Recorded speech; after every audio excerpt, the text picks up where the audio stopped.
In this video, I'm going to show you how you can easily delete TikTok messages from both sides.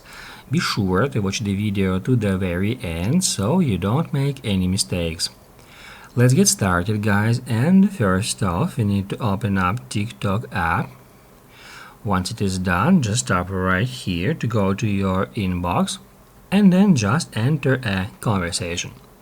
Here, as you can see, I've recently sent some messages. Here we can send here one more, and now all we have to do in order to delete those messages is just long press on them. Down below here you will find this delete option. Tap on it, and on the next step you will be able to choose whether you would like to delete these messages for everyone or just for you. I'm just gonna select delete for everyone. And in that simple way, we can easily delete our own messages on TikTok from both sides. If this video was helpful for you, don't forget to hit the like button.